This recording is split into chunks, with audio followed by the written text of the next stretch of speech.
ಎನ ಬಳಿ ಬಿಗಿಂತ 20% ಹೆಚ್ಚು ಹಣ ಇದೆ. ಸಿನ ಬಳಿ ಬಿಗಿಂತ 20% ಕಡಿಮೆ ಹಣ ಇದೆ. ಹಾಗಾದ್ರೆ ಎನ ಬಳಿ ಸಿಗಿಂತ ಶೇಕಡ ಎಷ್ಟು ಹೆಚ್ಚು ಹಣ ಇದೆ ಅಂತ ಕೇಳಿದ್ರು.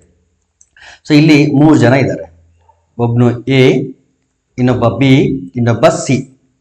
ಸಪೋಸ್ ಸಿ ಹತ್ರ 100 ರೂಪಾಯಿ ಇದೆ ಅಂತ ಅನ್ಕೊಳ್ರಿ, ಪರ್ಸೆಂಟೇಜ್ ಅಲ್ಲಿ ಇದೆ. ಸೊ ಅದನ್ನು 100ಗೆ ನಾನು ಟ್ರೀಟ್ ಮಾಡ್ತೀನಿ. ಸೊ ಬಿ ಹತ್ರ 100 ಇದ್ರೆ ಎನ ಬಳಿ ಬಿಗಿಂತ 20 ಹೆಚ್ಚು ಹಣ ಇದೆ ಅಂತ ಹೇಳ್ತಾನೆ. ಹಾಗಾದ್ರೆ ಹೆಚ್ಚು ಅಂತಂದ್ರೆ 20% ಹೆಚ್ಚು ಅಂತಂದ್ರೆ ಇಲ್ಲಿ ಎ 20% ಹೆಚ್ಚು ಅಂತಂದ್ರೆ ಇವನ ಹತ್ರ ಎಷ್ಟಿರ್ತದೆ ಅಮೌಂಟ್ ಅಂತಂದ್ರೆ 120 ರೂಪೀಸ್ ಇರುತ್ತೆ. 120, ಯಾಕಂದ್ರೆ 100 ರೂಪಾಯಿ ಅಂತ ಅನ್ಕೊಂಡಿರೋದ್ರಿಂದ 20 ರೂಪಾಯಿ ಜಾಸ್ತಿ ಆಯ್ತು, 120 ಆಯ್ತು. ಸಿನ ಬಳಿ ಬಿಗಿಂತ 20% ಕಡಿಮೆ ಹಣ ಇದೆ. ಇಲ್ಲಿ ಜಾಸ್ತಿ ಇದ್ರೆ ಇಲ್ಲಿ ಕಡಿಮೆ ಇದೆ, -20. ಸೊ 100ಕ್ಕೆ 20 ಕಡಿಮೆ ಆದ್ರೆ ಇವನ ಹತ್ರ ಎಷ್ಟಾಯ್ತು ಅಂತಂದ್ರೆ 80 ರೂಪಾಯಿ ಆಯ್ತು. ಇಲ್ಲಿ ನಮಗ್ ಬೇಕಾಗಿರೋದು ಎ ಮತ್ತು ಸಿನ ಬಳಿ ಇರ್ತಕ್ಕಂಥ ಹಣದ ನಡುವಿನ ವ್ಯತ್ಯಾಸದ ಶೇಕಡ ಬೇಕು. ಸೊ ಎ ಮತ್ತು ಸಿಗಿಂತ ಎನ ಬಳಿ ಸಿಗಿಂತ ಶೇಕಡ ಎಷ್ಟು ಹೆಚ್ಚು ಹಣ ಇದೆ ನೋಡಿ. ಇಲ್ಲಿ 120 ಇದೆ, ಇಲ್ಲಿ 80 ಇದೆ. ಸೊ ಅವರ ನಡುವಿನ ವ್ಯತ್ಯಾಸ ಎಷ್ಟಾಯ್ತು ಅಂತಂದ್ರೆ 40 ಆಯ್ತು. ಸೊ ಇದನ್ನ ಶೇಕಡದಲ್ಲಿ ಹೇಳ್ಬೇಕು ಅಂತಂದ್ರೆ 40 ಎಷ್ಟಕ್ಕೆ 40 ಅಂತಂದ್ರೆ 80ಕ್ಕೆ 40, ಮೂಲ 80. ಸೊ ಸಿಗಿಂತ ಅಂತ ಕೇಳಿದ್ರಿಂದ ಸಿನ ಅಮೌಂಟ್ ನೇ ತಗೋಬೇಕು. 40 ಎಷ್ಟಕ್ಕೆ 80ಕ್ಕೆ. ಸೊ ಪರ್ಸೆಂಟೇಜ್ ಅಲ್ಲಿ ಬೇಕು, ಹಂಗಾಗಿ 100 ಇಂದ ಮಲ್ಟಿಪ್ಲೈ ಮಾಡಿ. ಸೊ 41 42 80, 2 2 50. ಸೊ ಎಷ್ಟು ಹಣ ಹೆಚ್ಚಿದೆ ಅಂತಂದ್ರೆ 50%. ದೇರ್ಫೋರ್ ಇದು ಸೆಕೆಂಡ್ ಆಪ್ಷನ್ ಕರೆಕ್ಟ್.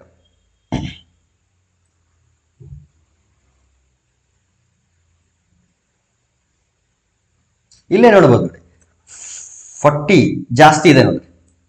40 ಜಾಸ್ತಿ ಇದೆ ಅಂದ್ರೆ ಇಲ್ಲಿ 80 ಇದೆ. ಸೊ 50% ಆಯ್ತಲ್ಲ ಅಲ್ಲಿಗೆ. ಸೊ 50% ಜಾಸ್ತಿ ಇದೆ ಏನಲ್ಲಿ ಅಂತ. 20 ವಸ್ತುಗಳ ಕೊಂಡ ಬೆಲೆಯು X ವಸ್ತುಗಳ ಮಾರುವ ಬೆಲೆಗೆ ಸಮನಾಗಿದೆ. ಒಂದು ವೇಳೆ ಶೇಕಡ ಲಾಭ 25% ಆಗಿದ್ದರೆ X ನ ಬೆಲೆ ಅಂತ. ಸೊ ಈ ರೀತಿ ಕ್ವಶನ್ಸ್ ಕೊಟ್ಟಾಗ ನೋಡಿ, ಕೆಲವು ವಸ್ತುಗಳ ಕೊಂಡ ಬೆಲೆ ಮತ್ತೊಂದಷ್ಟು ವಸ್ತುಗಳ ಮಾರಿದ ಬೆಲೆ ಸಮನಾಗಿದ್ದರೆ ಅಂತ ಕೊಟ್ಟಿದ್ರೆ, ಆ ರೀತಿ ಇರೋ ಕ್ವಶನ್ಸ್ ನ ಸಾಲ್ವ್ ಮಾಡೋಕ್ಕೆ ಒಂದು ಫಾರ್ಮುಲಾ ಇದೆ, ಒಂದು ಮೆಥಡ್ ಇದೆ. ಆ ಫಾರ್ಮುಲಾ ಏನು ಅಂತಂದ್ರೆ, ಸೊ ಈ ತರದ ಕ್ವಶನ್ಸ್ ಗಳನ್ನ ಸಾಲ್ವ್ ಮಾಡಕ್ಕೆ ಇಲ್ಲಿ ಬರೀತೀನಿ. ಈ ರೀತಿ ಕ್ವಶನ್ಗಳು ಬಂದ್ರೆ ಅದನ್ನ ಡೈರೆಕ್ಟ್ ಆಗಿ ನಾವು ಸಾಲ್ವ್ ಮಾಡಿಬಿಡುವುದು. ಏನು ಅಂತಂದ್ರೆ, ಎಕ್ಸ್ ವಸ್ತುಗಳ ಕೊಂಡು ಬೆಲೆ, ಎಕ್ಸ್ ವಸ್ತುಗಳ, ಇಲ್ಲಿ ಬರೀತಾ ಇರೋದು ಈ ಎಕ್ಸ್ ಅಲ್ಲ, ಬೇರೆ ಇದು. ಎಕ್ಸ್ ವಸ್ತುಗಳ ಕೊಂಡ ಬೆಲೆ ವೈ ವಸ್ತುಗಳ, ಕೆಲವೊಂದು ವಸ್ತುಗಳನ್ನು ಕೊಂಡ್ಕೊಂಡು ಇನ್ನೊಂದು ವಸ್ತುಗಳು ಮಾರಿತೀವಲ್ಲ, ಆ ರೀತಿ ಕ್ವಶನ್ ಇದು. ವಸ್ತುಗಳ ಮಾರಿದ ಬೆಲೆಗೆ ಅಥವಾ ಮಾರುವ ಬೆಲೆಗೆ ಸಮನಾಗಿದ್ದರೆ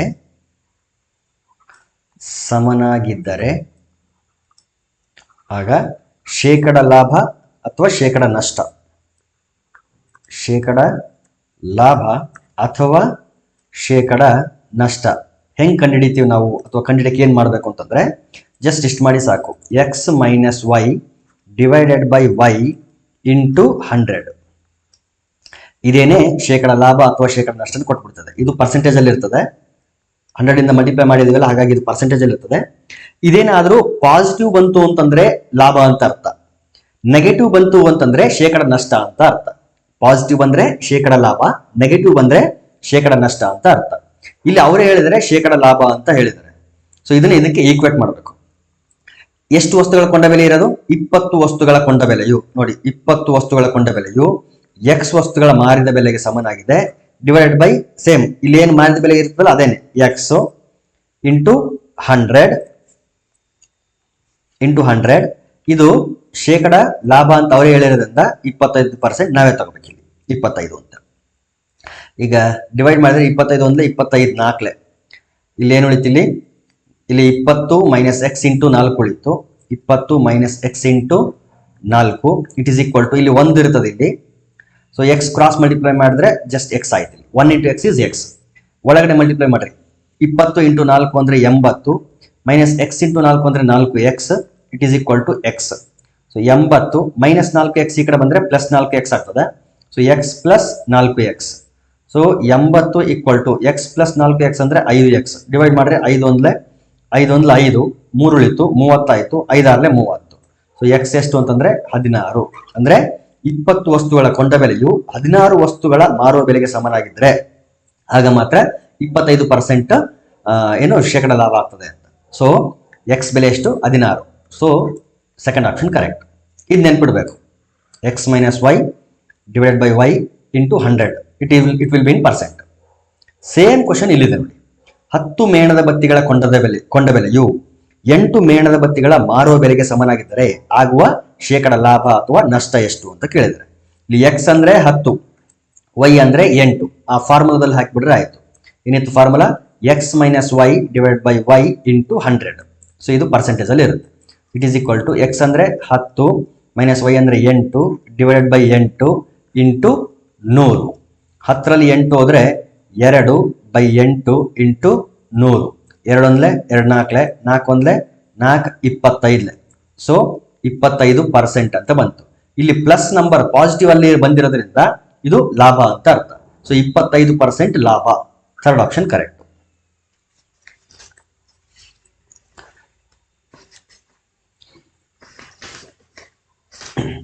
ನೆಕ್ಸ್ಟ್ ಒನ್. ಒಂದು ಗೋಳದ ತ್ರಿಜ್ಯವನ್ನು 20% ಕಡಿಮೆ ಮಾಡಿದರೆ ಅದರ ಗಾತ್ರವು ಶೇಕಡ ಎಷ್ಟು ಕಡಿಮೆಯಾಗುತ್ತದೆ ಅಂತ ಕೇಳಿದ್ದಾರೆ.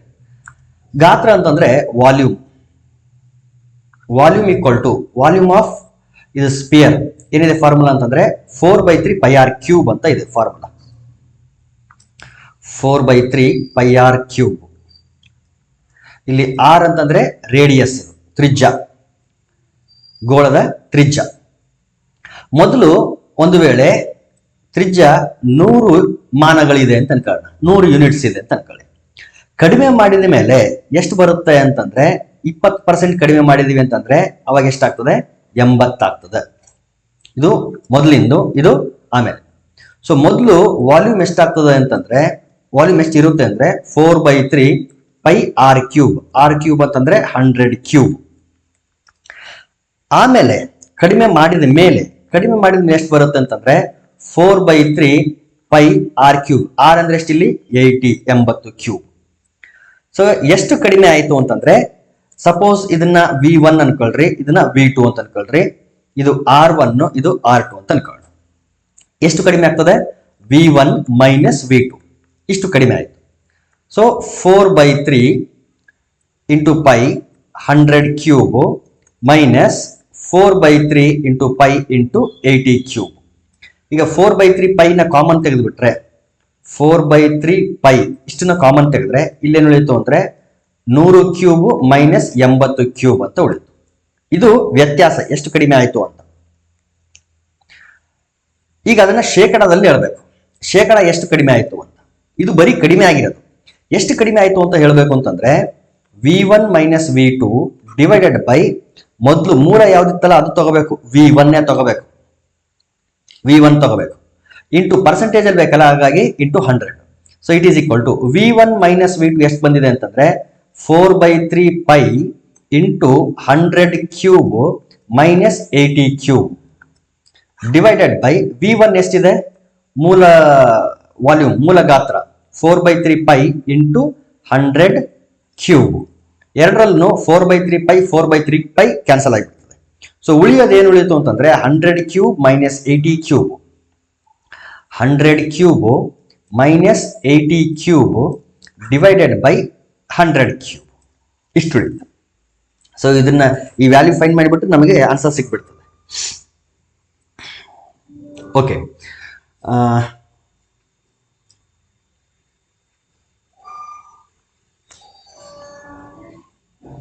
ಒಂದು ಕೆಲಸ ಮಾಡೋಣ, ಇದನ್ನ ಸಪ್ರೇಟ್ ಮಾಡ್ಕೊಂಬೇಡ.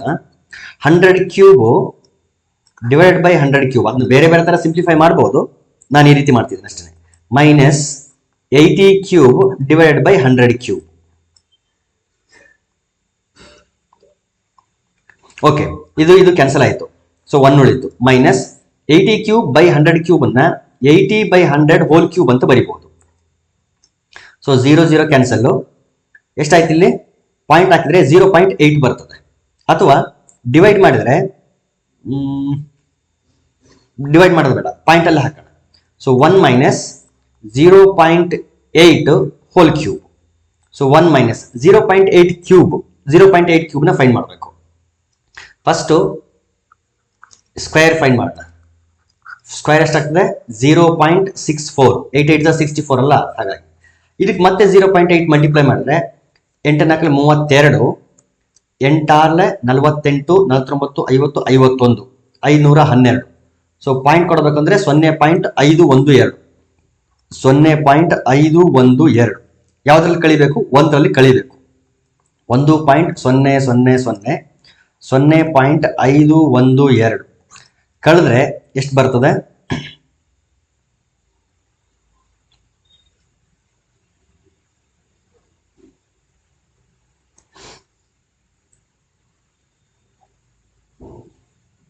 ನೋಡಿ, ಇಂಟು 100 ಇದೆ, ನಾವು ಮರಿಬಾರ್ದು. ಇಲ್ಲಿ ಇಂಟು 100 ಇದೆ, ಇಲ್ಲಿ ಇಂಟು 100 ಇದೆ. ಪ್ರತಿ ಸ್ಟೆಪ್ ಅಲ್ಲಿ ಇಂಟು 100 ಇರುತ್ತದು, ಮತ್ತೆ ಮರಿಬಾರ್ದು ಅದನ್ನ. ಇಂಟು 100 ಇರುತ್ತೆ ಇಲ್ಲಿ, ಪ್ರತಿ ಸ್ಟೆಪ್ ಅಲ್ಲೂ ಇರುತ್ತೆ.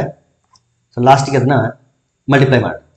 ಈಗ ಸಬ್ಟ್ರಾಕ್ಟ್ ಮಾಡಿದ್ರೆ ಇದು 0 ಆಯಿತು, ಇದು 10, ಇದು 9, ಇದು 10, ಇದು 9, ಇದು 10. 10ರಲ್ಲಿ 2 ಹೋದ್ರೆ 8, 9ರಲ್ಲಿ 1 ಹೋದ್ರೆ 8, 9ರಲ್ಲಿ 5 ಹೋದ್ರೆ 4, 0.488. ಇದಕ್ಕೆ ಎಷ್ಟು ಗುಣಾಕಾರ ಮಾಡಬೇಕು? 100ನ ಗುಣಾಕಾರ ಮಾಡಬೇಕು. ಸೊ 100 ಗುಣಿಸಿದ್ರೆ ಇಲ್ಲಿ 2 0 ಇರೋದ್ರಿಂದ ಈ ದಶಮಾಂಶ ಬಿಂದು 2 ಅಂಕಿ ಬಲಗಡೆ ಬರ್ತದೆ. ಸೊ 48.8 ಆಯ್ತು. ಸೊ ಎಷ್ಟು ಶೇಕಡ ಕಡಿಮೆ ಆಗ್ತದೆ ಅಂತಂದ್ರೆ 48.8ರಷ್ಟು ಕಡಿಮೆ ಆಗ್ತದೆ. So 4th option correct. Next one, ಚಿತ್ರದಲ್ಲಿ 4 ಚೌಕಗಳನ್ನು ತೋರಿಸಲಾಗಿದೆ. ಅತಿ ಚಿಕ್ಕ ಚೌಕವು ಅತಿ ದೊಡ್ಡ ಚೌಕದ ಶೇಕಡ ಎಷ್ಟರಷ್ಟು ಇದೆ ಅಂತ. ಇದನ್ನ ಬಹಳ ಸಿಂಪಲ್ ಆಗಿ ಮಾಡೋಣ. ಅತಿ ದೊಡ್ಡ ಚೌಕದ ಒಂದು ಏನು ಅದೇನು ಕೇಳಿದ್ದೇನೆ, ಎಷ್ಟರಷ್ಟು? ಸಪೋಸ್ ಇದು 100% ಅಲ್ಲಿ ಕೇಳಿದಾರಲ್ಲ, ಅತಿ ದೊಡ್ಡ ಚೌಕ ಒಂದು ವೇಳೆ 100 ಅಂತ ಅನ್ಕೊಂಡ್ರೆ ಅದರ ವಿಸ್ತೀರ್ಣ.